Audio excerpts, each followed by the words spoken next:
আয়ুৰ্বেদ শাস্ত্ৰই সুস্থ সুখী আৰু দীৰ্ঘ জীৱন কেনেকৈ লাভ কৰিব পাৰি সেই বিষয়ে শিকায়। আয়ুৰ্বেদ চিকিৎসা পদ্ধতিত পঞ্চকৰ্ম আৰু কৌমাৰভিত্ত দুটা বিভাগ অন্তৰ্ভুক্ত হৈ আছে। পঞ্চকৰ্ম বিভাগ আৰু কৌমাৰভিত্ত বিভাগ আয়ুৰ্বেদ শাস্ত্ৰৰ কোনখিনি ধাৰা আগুৰি আছে সেই বিষয়ে জনোৱা হওক। প্ৰিয় দৰ্শক, এতিয়া আমি উপস্থিত হৈছোঁ সি চৰকাৰী আয়ুৰ্বেদিক মহাবিদ্যালয় আৰু চিকিৎসালয়ৰ পঞ্চকৰ্ম বিভাগটোত। পঞ্চকৰ্ম মানেনো কি, এই বিভাগটো আয়ুৰ্বেদিক শাস্ত্ৰত গুৰুত্ব কিমান সেই বিষয়ে জনোৱা হওক। আয়ুৰ্বেদিক চিকিৎসা পদ্ধতিৰ অন্যতম পদ্ধতি হৈছে পঞ্চকৰ্ম চিকিৎসা পদ্ধতি। শৰীৰৰ অপ্ৰয়োজনীয় পদাৰ্থ পঞ্চকৰ্ম থেৰাপিৰ দ্বাৰা নিৰ্গত কৰি শৰীৰটো শোধন কৰি ৰোগমুক্ত কৰিব পাৰি। এই পঞ্চকৰ্ম চিকিৎসা বমন, বিৰেচন, অভ্যাংগম, চিৰুধাৰা, স্বেদন, বস্তি, ৰক্তমোক্ষণ পদ্ধতিৰ দ্বাৰা কৰা হয়। বৃদ্ধি কি কাৰণে দিব লাগে? স্নেহপান কিয় দিব লাগে? যিখিনি দোষ আছে পেচেণ্টৰ, যিখিনি বিশেষকৈ দোষ যাৰ কাৰণে ৰোগটো সৃষ্টি হৈছে, তাক প্ৰথমতে কৈছে বৃদ্ধি। বৃদ্ধি বুলি কৈছে দোষটো বৃদ্ধি। দেন ইজ বিসঞ্জনা, পাকা এণ্ড শ্ৰুতমুখ বিশুদ্ধা। পঞ্চকৰ্ম চিকিৎসা পদ্ধতিৰ বিষয়ে বিভাগটোৰ মুৰব্বী অধ্যাপক ডক্টৰ জয়ন্ত শৰ্মাই এনেদৰে ব্যক্ত কৰে। আচলতে পঞ্চকৰ্মটো কি? আয়ুৰ্বেদ চিকিৎসা পদ্ধতিত সকলো ডিজিজৰ কাৰণে যিখিনি চিকিৎসা কৰিছে তাত দুই প্ৰকাৰৰ চিকিৎসাৰ কথা উল্লেখ আছে। এক হৈছে সমন চিকিৎসা আৰু এটা হৈছে শোধন চিকিৎসা। সমন চিকিৎসা হৈছে ডিজিজ স্পেচিফিক, কিবা এটা আমাৰ ডিজিজ হৈ আছে, আমাৰ আয়ুৰ্বেদৰ যিখিনি ঔষধি যেনেকৈ ৰস, ভস্ম, আচব, অৰিষ্ট, এইবিলাক ঔষধ দি পেলাই যেতিয়া আমি সেই ডিজিজটো কিছুমান সময়ৰ কাৰণে খালি আমি তাক নোহোৱা কৰিব পাৰোঁ, তাক কোৱা হৈছে সমন চিকিৎসা। আৰু সেই ভাল হৈ যোৱা বেমাৰটো কি হ'ব, কেতিয়াবা আমাৰ শৰীৰৰ যেতিয়া উপযুক্ত পৰিৱেশ আহি পৰিৱেশ প্ৰতিকূল, তেতিয়া কি হ'ব, সি আকৌ হৈ উঠে, বাৰে বাৰে হৈ উঠে। গতিকে আয়ুৰ্বেদত কৈছে যে যিবিলাক দোষৰ কাৰণে এই বেমাৰটো আকৌ বাৰে বাৰে হ'ব পাৰে, তাক সম্পূৰ্ণৰূপে নিৰ্মূল কৰিবৰ কাৰণে যি চিকিৎসা পদ্ধতিৰ কথা উল্লেখ কৰিছে তাক কৈছে শোধন চিকিৎসা। গতিকে মূলতঃ পঞ্চকৰ্ম চিকিৎসা হৈছে শৰীৰ শোধন চিকিৎসা, বা আজিকালি তাক মানে সকলোৱে জনাকে তাক বডি ডিটক্স বুলিও কোৱা যায়। এই বডি ডিটক্স বা শৰীৰ শোধন চিকিৎসাই হৈছে পঞ্চকৰ্ম চিকিৎসা। তাত আমাৰ আচাৰ্য যিসকল আছিলে চৰক, সুশ্ৰুত, ভাগৱত, তেওঁলোকৰ বিভিন্ন ধৰণৰ তেনেকুৱা চিকিৎসাৰ বিষয়ে কৈছে।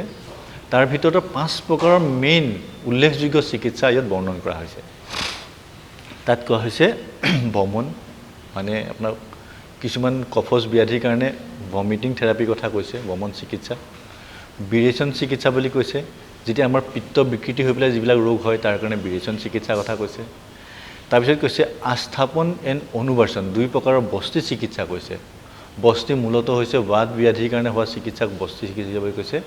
আৰু তাৰপিছত কৈছে নস্য চিকিৎসা, শৰীৰৰ ঊৰ্ধ্ব জঠুগ্ৰত যিবিলাক ব্যাধি আছে তাক কাৰণে নস্য চিকিৎসাৰ কথা কৈছে। আৰু কিছু সংখ্যক আচাৰ্যই আকৌ এইটো কৈছে যে পঞ্চকৰ্ম বুলি ক'লে বমন, বিৰেচন, বস্তি, নস্য আৰু ৰক্তমোক্ষণ বুলি কৈছে। মানে ৰক্তদুষ্টিৰ কাৰণে হোৱা সৰ্বশৰীৰৰ ব্যাধিৰ কাৰণে কেতিয়াবা শৃংগ, ওলাবু, জলৌকা বা শিৰাভেদ কৰি শৰীৰৰ পৰা দূষিত ৰক্ত উলিয়াই দিয়া চিকিৎসা পদ্ধতি কৈছে ৰক্তমোক্ষণ বুলি কৈছে।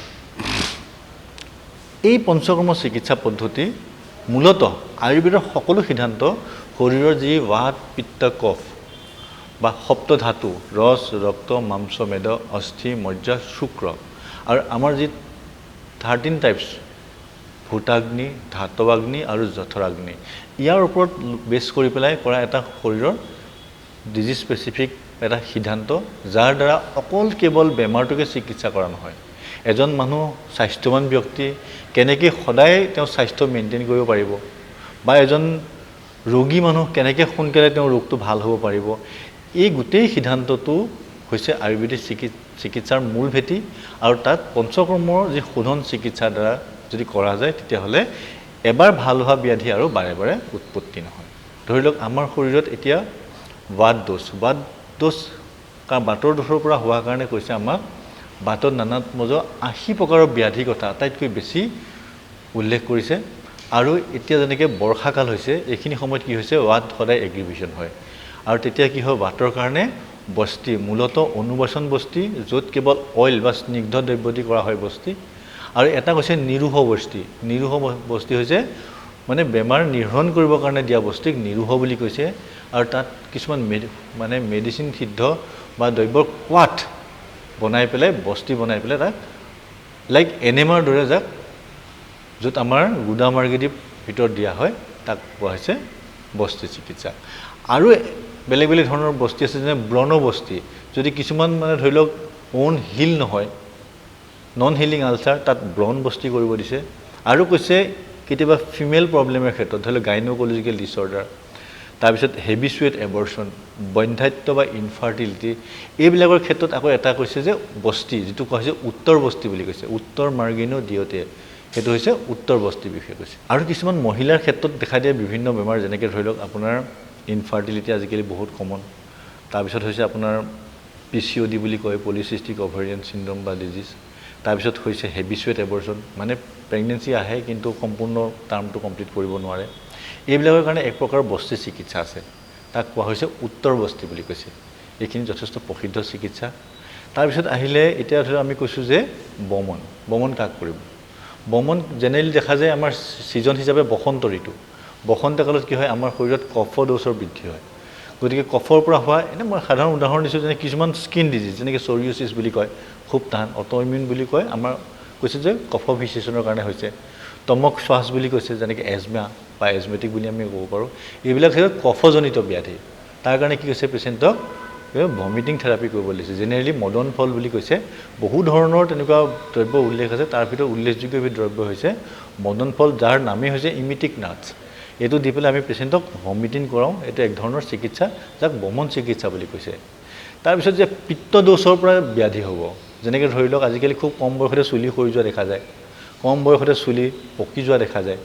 কিছুমান আপোনাৰ লাইক লিউকোডাৰ্মা বা কিছুমান স্কিন ডিজিজ বা কাৰোবাৰ হাইপাৰ এচিডিটি এইবিলাক হৈছে পিত্তজনিত সমস্যা গতিকে এই পিত্তৰ কাৰণে হোৱা ব্যাধিসমূহ সম্পূৰ্ণৰূপে নিৰ্মূল কৰিবৰ কাৰণে কি কৈছে পেচেণ্টক বিৰেচন কৰিবলৈ দিয়া হৈছে বিৰেচন কৰিবৰ কাৰণে প্ৰথমতে পেচেণ্টজনক স্নেহপান বুলি কৈছে তাক নিৰ্দিষ্ট সময়ৰ কাৰণে ঘৃত দ্ৰব্য খুৱাব লাগিব বমন বিৰেচন দুইটাৰ ক্ষেত্ৰতে তাৰপিছত পেচেণ্টজনক যিবিলাক ব্যাধি উৎপন্নকাৰী ড'জ সেইবিলাক সৰ্ব শৰীৰত থাকে তাক সম্পূৰ্ণ অভ্যংগ বা তেল মাছাজ দি পেলাই আৰু ষ্টিম দি পেলাই কি হৈছে সিহঁতক সৰ্ব শৰীৰৰ পৰা আমি কুষ্ঠ মানে এবডমিনত আনিব লাগিব তাৰপিছত পেচেণ্টক আমি ঔষধ খুৱাই পেলাই যেনেকৈ আমি পাৰ্গেশ্যন অধোমাৰ্গেৰে আৰু বমন হ'লে আমি মুখেদি সেই বস্তুখিনি বিষাক্ত দ্ৰব্য আমি উলিয়াই চিকিৎসা কৰিব পাৰোঁ তাক কোৱা হৈছে মুখেদি উলিয়ালে বমন আৰু গুদমাৰ্গে উলিয়ালে তাক বিৰেচন বুলি কৈছে আৰু ইয়াৰ পিছত থাকিলে ৰক্তমোক্ষণৰ কাৰণে আপোনাৰ কৰা হয় জলৌকা মানে জোক আমাৰ 6 প্ৰকাৰৰ নিৰ্বিষ জলৌকা কথা উল্লেখ কৰিছে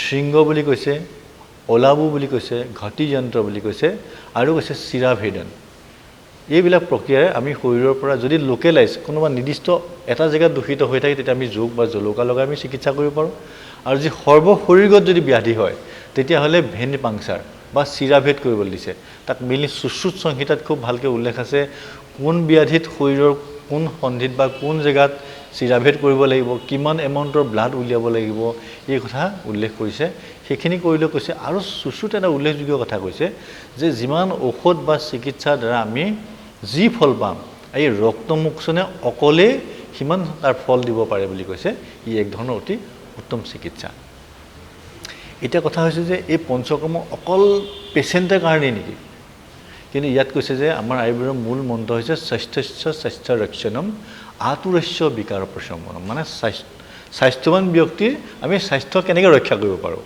গতিকে স্বাস্থ্য ৰক্ষাৰ ক্ষেত্ৰত আমি পঞ্চকৰ্ম চিকিৎসা কৰিব পাৰোঁ গতিকে যদি কোনোবাই সোধে যে সুস্থ মানুহে পঞ্চকৰ্ম কৰিব পাৰে নহয় যদি আমি ছিজন ৱাইজ যেনেকৈ ধৰি লওক বসন্ত কালত যদি আমি বমন এজন আমি স্বাস্থ্যৱান মানুহক দিওঁ আমি শৰৎ কালত যদি আমি বিৰেচন দিওঁ বৰ্ষা কালত যদি আমি বস্তি ট্ৰিটমেণ্ট কৰোঁ তেতিয়াহ'লে কি হ'ব এই ত্ৰিদোষৰ বিশেষণৰ পৰা যেনেকৈ পিত্তজনিত কফজনিত বা ৱাতজনিত যিবিলাক সমস্যা হ'ব এইবিলাক নোহোৱাকৈ আমি প্ৰিভেণ্টিভ এছপেক্ট বা প্ৰিভেনশ্যন কৰিব পাৰোঁ এই চিকিৎসা পদ্ধতিত কি কি কেঁচা সামগ্ৰীৰ প্ৰয়োজন হয় সেই বিষয়ে অধ্যাপকজনে এনেদৰে কয় পঞ্চকৰ্ম চিকিৎসাত আমাৰ যথেষ্ট ৰ মেটেৰিয়েলছৰ দৰকাৰ হয় যেনে আমাৰ প্ৰথমতে আমাৰ পেচেণ্ট এজনক যেতিয়া আমি পূৰ্বকৰ্ম বুলি কওঁ তাতে পেচেণ্টজনক আমাক মেডিকেটেড ঘৃত তৈল বচা মজ্জা এইখিনি আমি স্নেহপাৰণৰ কাৰণে ইউজ কৰোঁ তাৰ কাৰণে খুব উত্তম কোৱালিটিৰ আমাক মেডিকেটেড হ'ব লাগে যেনে ধৰি লওক ত্ৰিফলা ঘৃত যেনে তিক্ত ঘৃত, মহাতিক্ত ঘৃতম, কণ্টকাৰী ঘৃত আদি আমি ঘৃত দ্ৰব্য আমাক লাগিব। আমাক তেল লাগিব বিভিন্ন ধৰণৰ, যেনে তিল তেল আমি বেছ হিচাপে লওঁ, আমি দশমূল তেল ইউজ কৰোঁ, আমি মহামাছ তেল ইউজ কৰোঁ, আমি সৈন্ধ্যবাদী অইল ইউজ কৰিব পাৰোঁ, আমি বলা তেল ইউজ কৰিব পাৰোঁ, আমি চিৰবলা তেল ইউজ কৰিব পাৰোঁ, আমি ধনন্তৰম তেল ইউজ কৰিব পাৰোঁ, আমি ধৰি লওক কটম চুকাদি অইল ব্যৱহাৰ কৰিব পাৰোঁ। এইবিলাক বিভিন্ন প্ৰকাৰৰ মেডিকেটেড অইল আছে, কৈ শেষ কৰিব নোৱাৰি। সেইখিনি আমি পেচেণ্টক কেতিয়াবা লোকেলাইজ হিচাপে, কেতিয়াবা ইণ্টাৰনেলি আমি এইবিলাক তেল আমি ব্যৱহাৰ কৰোঁ, যিখিনি মেডিকেটেড অইল হিচাপে ব্যৱহাৰ কৰোঁ। তাৰপিছত লাগিলে আমি পেচেণ্ট এজনক বমন কৰাবৰ কাৰণে যিখিনি কৈছে বামক দ্ৰব্য বুলি কৈছে, বিভিন্ন প্ৰকাৰৰ বামক দ্ৰব্য উল্লেখ আছে, সেইখিনি আমি প্ৰকৃতিৰ পৰা আহৰণ কৰিব লাগে, কেতিয়াবা ইনষ্টেণ্ট আমি বনাই ল'ব লাগে। তাৰপিছত বিৰেচন কৰিবৰ কাৰণে যদি বিৰেচন দ্ৰব্য লাগে, এই বিৰেচন দ্ৰব্যসমূহো আমি তেনেকৈ বিৰেচন যোগ বুলি কৈছে। আমি কেতিয়াবা আজিকালি ৰেডিমেড মেডিচিনো পোৱা যায়, বা নহ'লে আমি যেনেকৈ ত্ৰিবিট বুলি কৈছে, তাৰপিছত আপোনাৰ কৈছে ত্ৰিফলা বুলি কৈছে, তাৰপিছত এৰণ্ডে তেল বুলি কৈছে। এইখিনি আমি প্ৰকৃতিৰ পৰাই আহৰণ কৰা বস্তুৰ দ্বাৰা আমি বিৰেচন কৰিব পাৰোঁ। আৰু বস্তি দিবৰ কাৰণে বিভিন্ন প্ৰকাৰৰ বস্তি আছে। বস্তি হিচাপে আমি তাত আমি কাষ্টচৌধি যিবিলাক আছে, আমি মেটেৰিয়েলছ ইউজ কৰিব পাৰোঁ। কেতিয়াবা এনিমেল প্ৰডাক্টটো ইয়াত ব্যৱহাৰ কৰা হয়, যেনে এটা মুস্তাদি যাপন বস্তি বুলি কৈছে, যাক ৰাজ যাপনা বস্তি বুলিও কৈছে। এবিধ বস্তিৰ কথা কৈছে, যাক কৈছে বৈতৰণ বস্তি। বৈতৰণী মানে কি? যেতিয়া মানুহ মৃত্যু হয় তেতিয়া আমাৰ হিন্দু ধৰ্মৰ শাস্ত্ৰত কৈছে যে বৈতৰণী পাৰ হ'ব লাগে, মানে এনেকুৱা এটা বস্তিৰ কথা উল্লেখ কৰিছে যাক কৈছে বৈতৰণ বস্তি। মানে ইমান কষ্টদায়ক বেমাৰ যেনেকৈ আমবাত বা ৰিউমেটইড আৰ্থ্ৰাইটিছ, তাত আমাৰ সংহিতাত উল্লেখ কৰিছে বৈতৰণ বস্তি দিবৰ কাৰণে, মানে মৃত্যুৰ সময়ত যন্ত্ৰণা উপশম কৰিবৰ কাৰণে যি বস্তি দিয়া হয়, য'ত মানুহে মৃত্যুৰ পিছতহে বৈতৰণি পাৰ কৰে, তেনেকুৱা কাৰণে কৈছে বৈতৰণ বস্তি। তাত কি হয়, মেইনলি আপোনাৰ ইমলি বা আমাৰ যে তেতেলী টেঙা আমি ইউজ কৰোঁ, গুড় হয়, তিল তেল ব্যৱহাৰ কৰা হয়, গোমূত্ৰ ব্যৱহাৰ কৰা হয়, এৰণ্ড তেল ব্যৱহাৰ কৰা হয়। এইখিনি নিৰ্দিষ্ট পৰিমাণত কেনেধৰণে মানে বস্তিটো বনাব লাগে তাৰ উল্লেখ আছে বনাওঁতে। সেই বস্তি দ্ৰব্য ডেইলি বনাই পেলাই, আৰু কৈছে যে বস্তি বনাই থৈ দিলে নহ'ব, যিমান সোনকালে বনাব সিমান সোনকালে তাৰ পটেঞ্চিটো বেছি হয়। গতিকে ডেইলি বস্তি দ্ৰব্যখিনি বনাই পেলাই পেচেণ্টক আমি ইনচাৰ্ট কৰিব লাগে, তেনেকৈ বস্তিৰ চিকিৎসা দিয়া হয়। পঞ্চকৰ্ম চিকিৎসা পদ্ধতিত চিৰোধাৰা, বস্তি, অভ্যাংগম আৰু স্বেদন চিকিৎসা কেনেদৰে কৰে সেই বিষয়ে জানো আহক। এইটো আমি কওঁ, এইটো আমাৰ আয়ুৰ্বেদিকত আমাৰ যিটো আমি পঞ্চকৰ্ম চিকিৎসা তাৰ এইটো পূৰ্বকৰ্ম বুলি কওঁ। এইটো পূৰ্বকৰ্ম, এইটো আমাৰ এইটো কটিবস্তি আৰু এইটো গ্ৰীৱাবস্তি। কটিবস্তি আৰু গ্ৰীৱাবস্তি এইটো আমি যেনে লাম্বাৰ স্পণ্ডাইলিচিছ আৰু চাৰ্ভাইকেল স্পণ্ডাইলিচিছ, এই দুটা মেইন বেমাৰ, এই বেমাৰৰ ক্ষেত্ৰত দিওঁ আমি। আৰু তেখেতক আমি অভ্যংগ কৰাইছোঁ। অভ্যংগ মানে আমাৰ মেডিকেল মাছাজ, আয়ুৰ্বেদিক যিটো মাছাজ হয়, আমি বিভিন্ন তেল ইউজ কৰোঁ, গতিকে সেইটোৰ দ্বাৰা তেওঁ আমি এটা অভ্যংগ কৰাইছোঁ। তেওঁৰ যে মাচুলটো নিউৰোমাস্কুলাৰ ষ্টিমুলেণ্ট হিচাপে আমি তেওঁৰ গোটেই শৰীৰটো এটা আমি মাছাজ কৰিছোঁ, অভ্যংগ। সহজ ভাষাত আমি এইটো মালিচ বুলি কওঁ, কিন্তু এইটো আয়ুৰ্বেদিক মেডিকেটেড মাছাজ। পঞ্চকৰ্ম চিকিৎসা, তাক সদায় পঞ্চকৰ্ম চিকিৎসা কৰাৰ আগতে তাক পূৰ্বকৰ্ম বুলি কৈছে। আগত কিছুমান কাম কৰিবলগীয়া হয়, তাৰ ভিতৰত যেনেকৈ হয় অভ্যংগ বা হোল বডি মাছাজ, তাৰপিছত হৈছে স্বেদন, ষ্টিম দিয়া হয়। ষ্টিম দিবৰ কাৰণে যেনেকৈ এই ষ্টিম বক্সটো এটা দৰকাৰী আমাৰ ইনষ্ট্ৰুমেণ্টৰ ভিতৰত পৰে, তাৰ ভিতৰত আৰু এটা হৈছে এই যে ইনষ্ট্ৰুমেণ্ট দেখা পাইছে, এইটো কোৱা হৈছে নাড়ী স্বেদন যন্ত্ৰ বুলি কৈছে। নাড়ী স্বেদন বুলি কেনেকৈ কয়, এই এটা যে পাইপ লগোৱা আছে, এইটো নাড়ী সদৃশ আৰু ইয়াৰ পৰা ষ্টিম ওলাই আছে, সেইকাৰণে ইয়াক কোৱা হৈছে নাড়ী স্বেদন। এই যন্ত্ৰটো কেনেকুৱা, ইয়াত আমি LPG বা গেছ দিও চলাব পাৰোঁ, বা এইটো ইলেক্ট্ৰিক কানেকশ্যন কৰা আছে, ইলেক্ট্ৰিক হিটাৰ দিও কানেকশ্যন কৰিব পাৰি। ইয়াৰ ভিতৰত পেচেণ্টক ষ্টিম বনাবৰ কাৰণে আমি পানীৰ লগত কি দিয়া হৈছে, ইয়াত কিছুমান বাতহৰ দ্ৰব্য, যেনে আপোনাৰ কৈছে পচতীয়া, যাক নিৰ্গুন্ধি বুলি কয়, তাৰপিছত এৰণ্ড, তাৰপিছত আপোনাৰ ধতুৰা, ৰাচনা, এই দ্ৰব্যবিলাক যিবিলাক সিহঁতৰ প্ৰপাৰ্টি এনেকুৱা হৈছে, সিহঁতে যোনটো আয়ুৰ্বেদৰ মতে ৱাত পিত্ত কফ, যাৰ পৰা পেইন উৎপন্ন হয় তাক কোৱা হৈছে ৱাত, ৱাটৰ পিৰিয়ডমেছ। ৱাত চমন কৰিব পৰা প্ৰপাৰ্টি থকাৰ কাৰণে তেনেকুৱা দ্ৰব্যবিলাক এই ষ্টিমাৰৰ ভিতৰত, ইয়াত এটা এতিয়া খুলি দেখাব পৰা নাই, যিটো বহুত গৰম হৈ আছে ষ্টিমাৰটো, ইয়াৰ ভিতৰত এটা কণ্টেইনাৰ আছে। সেই কণ্টেইনাৰত দ্ৰব্যখিনি দিয়াৰ পিছত সেই ষ্টিমটো তাৰ মাজেদি পাৰ হৈ আহিলে পেচেণ্টজনে কি হয়, সেই ষ্টিমটো যদিও সাধাৰণ ষ্টিম আছিলে, সি মেডিকেটেড ষ্টিম হয়। এইটো আমাৰ পঞ্চকৰ্মৰ এটা খুব দৰকাৰী চিকিৎসা পদ্ধতি। এইটোক আমি চিৰধাৰা বুলি কওঁ। চিৰধাৰা মানে চিৰ মানে মূৰ, হেড, আৰু ধাৰা মানে আমাৰ এইটো এটা কণ্টিনিউৱাছ, মানে নিৰবিচ্ছিন্নভাৱে আমি ধাৰা এটা আমি মূৰত কৰিব দিওঁ।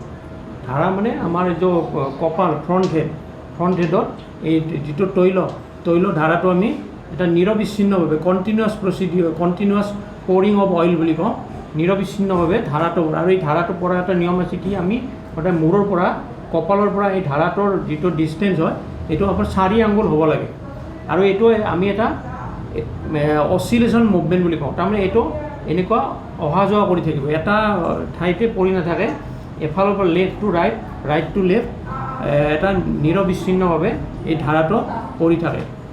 এইটো আমি কি মানে ৰোগৰ ক্ষেত্ৰত আমি ইয়াক আমি ব্যৱহাৰ কৰোঁ আয়ুৰ্বেদিকৰ ক্ষেত্ৰত। এইটো ধৰক যিবিলাক মানুহৰ খুব অনিদ্ৰা আছে, যিবিলাক মানুহৰ টোপনিৰ পৰিমাণ খুব কম, বা যিবিলাক মানুহৰ খুব যথেষ্ট পৰিমাণে প্ৰেছাৰটো বেছি থাকে, ব্লাড প্ৰেছাৰ, বা যিবিলাক মানুহৰ খুব খং থাকে, তাৰপিছত কিছুমান এনেকুৱা মানসিক ৰোগী আছে যিবিলাকৰ আমি ডিপ্ৰেশ্যন বা চাইক'চিছ, চিজোফ্ৰেনিয়া, এনেকুৱা বেমাৰীবিলাকত আমি এই বস্তুটো ইউজ কৰোঁ। যিবিলাক মানুহৰ খুব বেছি গৰম লাগে বুলি কয়, মূৰটো খুব গৰম লাগে, বা আৰু অন্যান্য কিছুমান বেমাৰ আছে যেনেকুৱা আমাৰ চুলি খুব ইমেচিয়ৰ গ্ৰেইং অফ হেয়াৰ, খুব সোনকালে চুলি পকে বা চুলি সৰে, তেনেকুৱা ক্ষেত্ৰতো আমি এইটো চিৰধাৰা ব্যৱহাৰ মানুহৰ ক্ষেত্ৰত আমি এপ্লাই কৰোঁ।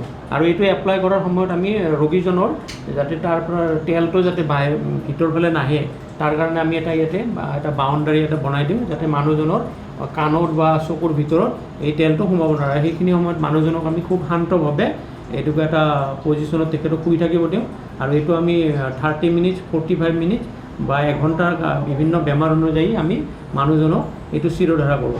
এইটো আমি মিনিমাম 7 দিন কৰিব পাৰোঁ, 14 দিন কৰিব পাৰোঁ, 21 দিনো কৰিব পাৰোঁ, মানুহজনৰ বেমাৰৰ লক্ষণৰ ওপৰত ভিত্তি কৰি।